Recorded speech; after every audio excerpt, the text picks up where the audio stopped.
You're looking at a team right now. You've got A.J. Brown, Haason Reddick, Darius Slay, James Bradbury. Okay, Slay was 2020. The other three come in this offseason with like these master stroke maneuvers where he's coming in, he's getting Brown from the Titans on draft day. We could have Traylon Burks right now injured, limping off the field. Instead, You've got A.J. Brown. You grab Reddick to solve a problem at edge rush.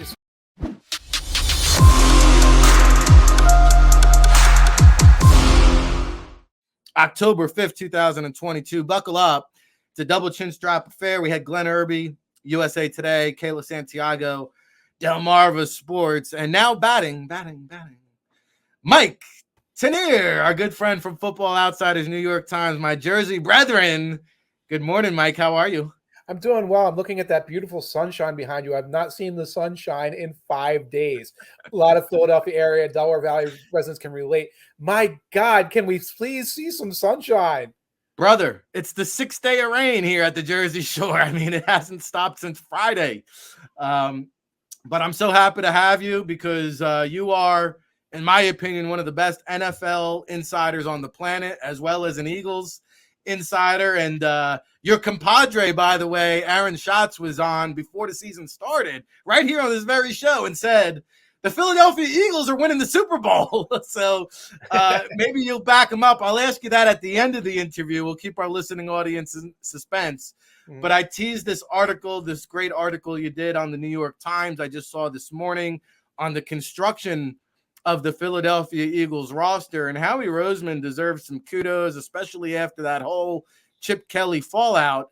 What he's done here, what he's put together in the pipeline and constructing a roster is about as good a job as any general manager around the National Football League. That's it. What's funny is, again, I'm based in Philly. I hear the Roseman slander. It's almost like this default thing, like, oh, he made a mistake. And you're looking at a team right now. You've got A.J. Brown, Haason Reddick, Darius Slay, James Bradbury. Okay, Slay was 2020. The other three come in this offseason with like these master stroke maneuvers where he's coming in, he's getting Brown from the Titans on draft day. We could have Traylon Burks right now injured, limping off the field. Instead, You've got A.J. Brown. You grab Reddick to solve a problem at edge rush. You grab Bradbury kind of like off the street because the Giants mismanaged things. You put these things together. You look at what those guys have done. That's the value added that takes last year's, wild card, hey, pleasant surprise team, turns it into the team we're seeing now. Yeah, and you talk about all those impact players in a team that the only first-year head coach that managed to make it to the playoffs a year ago. Now, granted, it wasn't pretty against the Bucs, but you inject all these pieces and the maturation of the one Jalen Hurts. Yes, it's been a daily debate here on this show. Is he or isn't he a franchise quarterback? Does he or doesn't he deserve big-time money? I mean, I can't name 10 quarterbacks in the National Football League who are better. No, and my friend Derek Klassen works at Football Outsiders at times as well, has pointed out Hurts has gotten a little bit better every year since like his sophomore year of college, since the whole Oklahoma-Alabama thing. Like, oh, he was this, then he was this, then he was this, then he was this. What more do you need to see at this point? You've seen the running element of things. You're seeing the passing element improve. If you're waiting for him to become Patrick Mahomes or Josh Allen, I don't think that's reasonable. If you're waiting for him to do a Carson Wentz and suddenly fall off the table, I think we know that's not happening. Like, we know what we've got in this quarterback as a combination leader, passer, and rusher, and that's a franchise caliber, top 10, top 12, you want to say, in the league, NFL quarterback. Yeah, and, I keep saying, like, they played the Vikings week 2. I said, guys, take a good look at Kirk Cousins. That's what a $40 million quarterback looks like. Hey, guys, take a good look at Kyler Murray. That's what a $46 million quarterback looks like, right? And, our guest earlier in the show, because I said Lamar Jackson could be resetting the market, especially with Herbert and Burrow also due up for he said, hey, by the end of the season, Jalen Hurts might be the one resetting the market because Lamar Jackson's demands are so astronomical. Maybe it's Hurts who signs the first big money deal this offseason. That's a very distinct possibility that we come into the offseason. Again, this is year 3 for Hurts. He cannot sign anything until year 4. That's the rules. We can go into the offseason. Lamar Jackson gets franchise tag because of his astronomical demands, and the Ravens just do that. Like, okay, here's the franchise tag. Here's $45 million next year.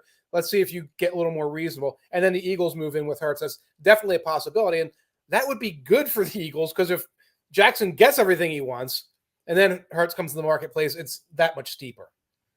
Mike Tanier, Football Outsiders, New York Times. Go check out his piece on Howie Roseman, published just this morning. And you mentioned the roster construction, and the NFL starts inside the trenches, both offensive and defensive line. We've seen Roseman construct depth at critical positions. Now, Jordan Mailata is probably going to miss some time. Isaac Seumalo went out last week. We saw Opeta step in.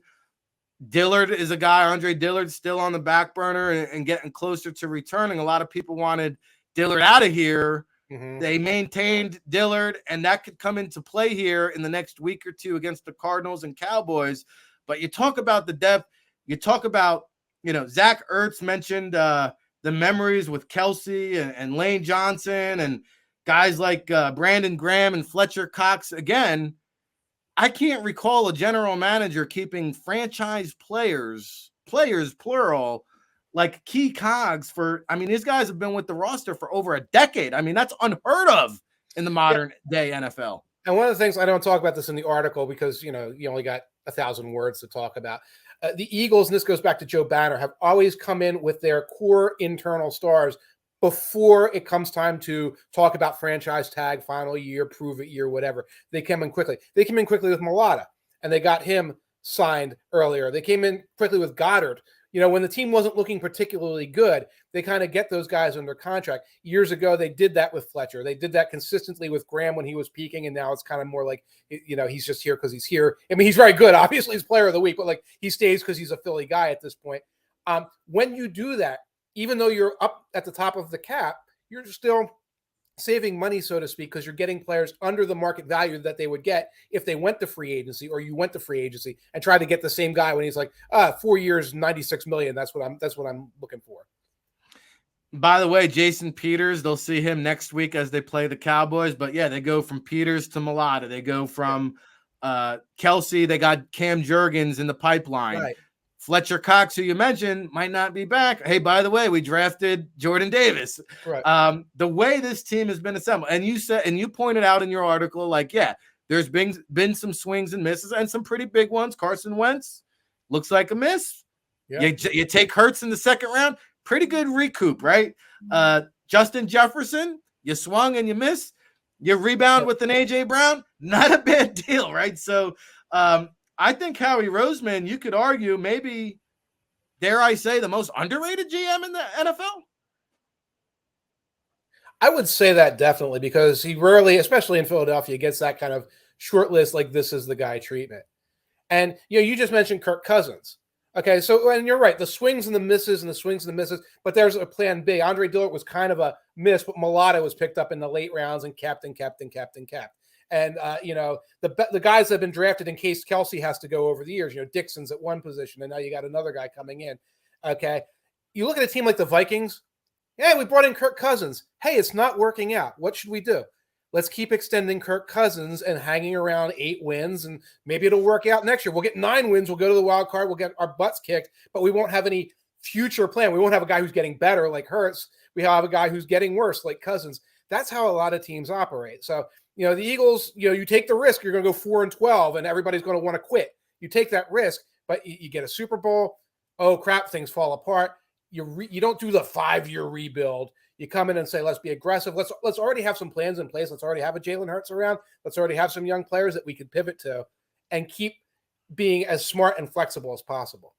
Yeah, and the Vikings actually had a pretty good defense before that big Kirk Cousins contract, and then the pieces have to go bye-bye, and there's only so much money that can go around. Now, Miles Sanders, we talked about this Eagles offense. Pick your poison each and every week. It's a different Batman, so to speak. But, Miles Sanders is another one that's going to be due for a payday, hitting free agency this offseason. He had a career high rushing attempts, rushing carries. They kind of preserved them leading into this Jaguars game, and he was only getting about 50% or so of the snaps.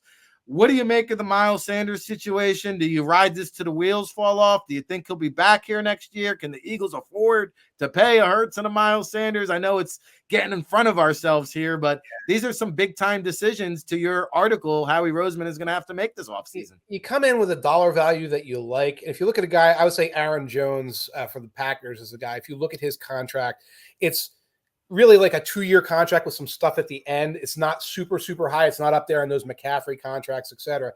You come in at that. And if Sanders wants to play the field, the most replaceable position on the field, frankly, is running back. Okay. And we've seen, Boston Scott have success. We've seen other backs come in. Howard come in last year, have success along the way. If rather than paying Sanders, unless again, you get him at a price you like, you go into the draft in the second or third round and get a guy. That's the play to have here because the money has to be invested along the offensive line, on the defense, and potentially in Jalen Hurts. Oh, by the way, they also have the New Orleans Saints first-round pick, so they'll have some draft equity to move around and play with there in the upcoming draft. Mike Tanier here, Football Outsiders, New York Times, joining us here on the Football Playbook. Mike, I mentioned your compadre, Aaron Schatz, was so kind to grace us with his presence and be the first one to officially predict an Eagles Super Bowl. They are the only undefeated team. They've got the Cardinals and the Cowboys before they go into their bye week.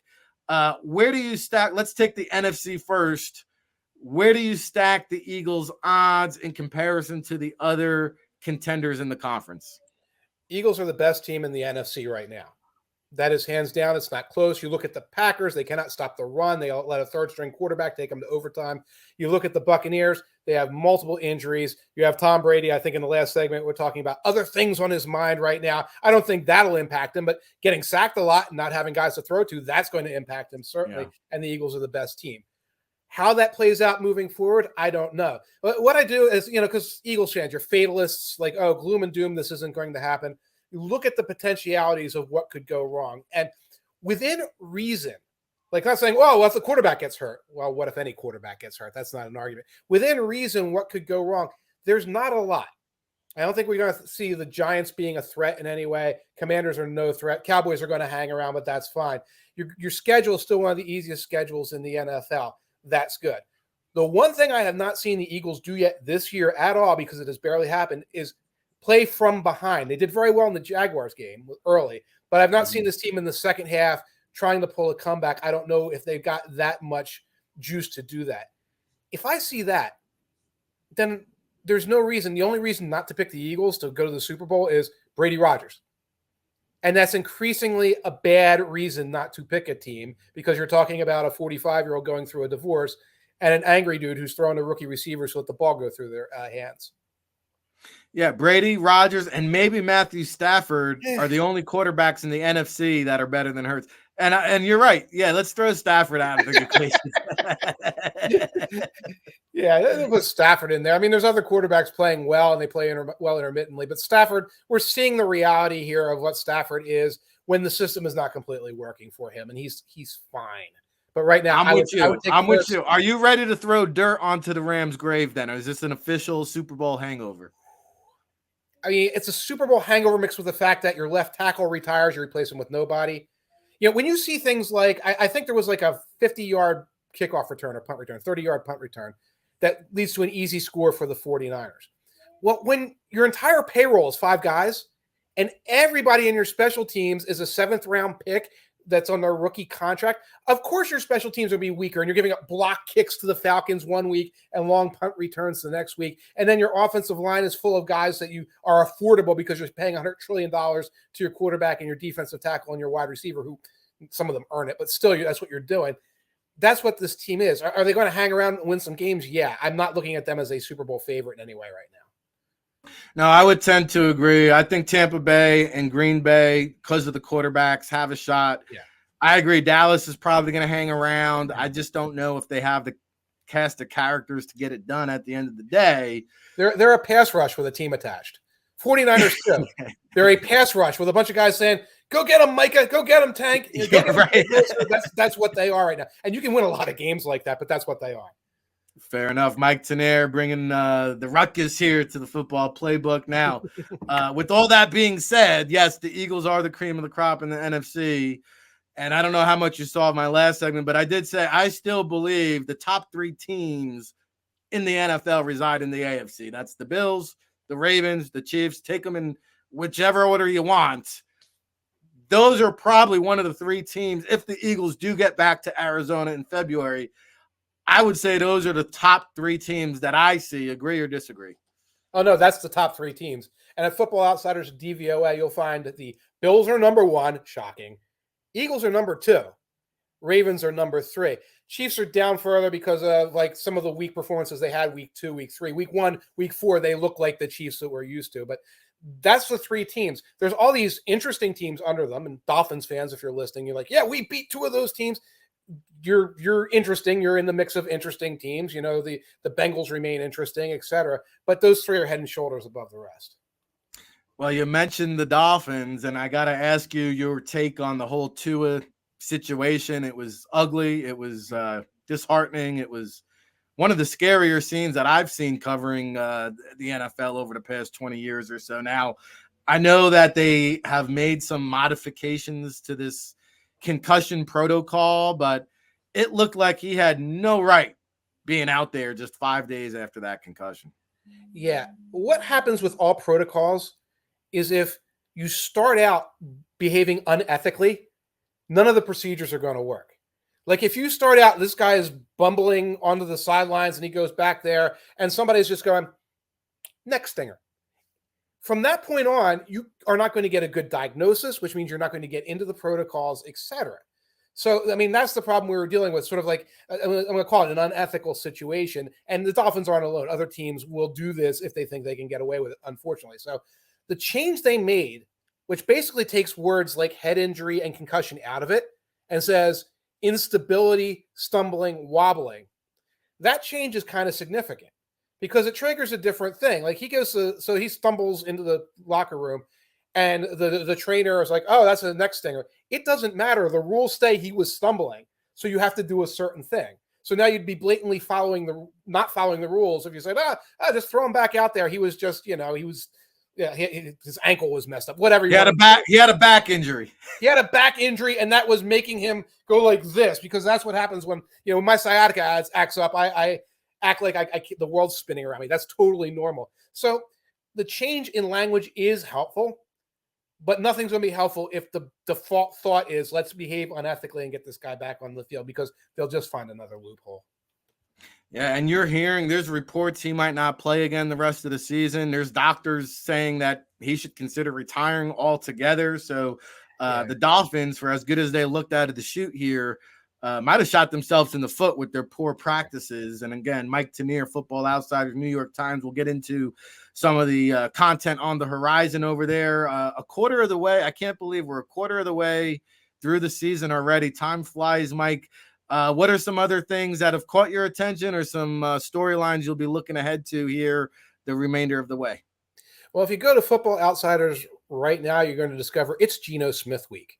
As a lot of our writers from a lot of different angles, from a fantasy angle, from an analysis angle, from a studying the tape angle, are trying to figure out how Geno Smith became a good quarterback. And we're also looking at players like Cooper Rush, Saquon Barkley, some of the stars of this week. You'll find them there. I'm going to do a little deep dive. You'll be able to find it tomorrow at Football Outsiders on the Indianapolis Colts and what has happened with that team. Of course, like Eagles fans can remember what it was like trying to move on from Carson Wentz. They're trying to move on from Carson Wentz. They chose Matt Ryan as the replacement. That has not gone well. It has not gone the way it went for us last year. So I'm talking Colts there. A little later in the week, and again, we're an analytics site. We're always looking for analytics edges. I'm diving into 4th and 1 decisions. Now, it's not like should you punt, should you kick a field goal? The analytics people, go for it, go for it, go for it. That's how we are. What's the best play? Should you run inside? Should you just run a sneak? Should you run outside? Run a short pass? Take a shot downfield like Kyler Murray did a couple weeks ago? I'm pulling all the data and going to give you deep details on what really is the best decision to make on 4th and 1. Definitely a must-read for Eagles fans because Sirianni loves 4th and 1, loves running the sneak. We'll see how often it's effective. 4 times I counted in the first half, actually. He went for it on 4th and short or 4th and 1. So I'm going to be Very intrigued by that research. There's no Dallas Goedert shoving your quarterback forward statistic, but there's a lot of data. I think there's going to be a rule change coming. Rich McKay and company are going to have a rule change coming with that next year, from what I hear. That's always been very iffy. That goes back to like the 1920s, and like the dude would have like 6 broken bones and he's getting pushed forward by a teammate. That's an iffy thing. Yeah. Princeton, Rutgers, right? Yeah. 1879. Yeah. Now, before we get you out of here, you brought up Frank Wright and the Colts. Philadelphia Eagles fans very fond of, by the way.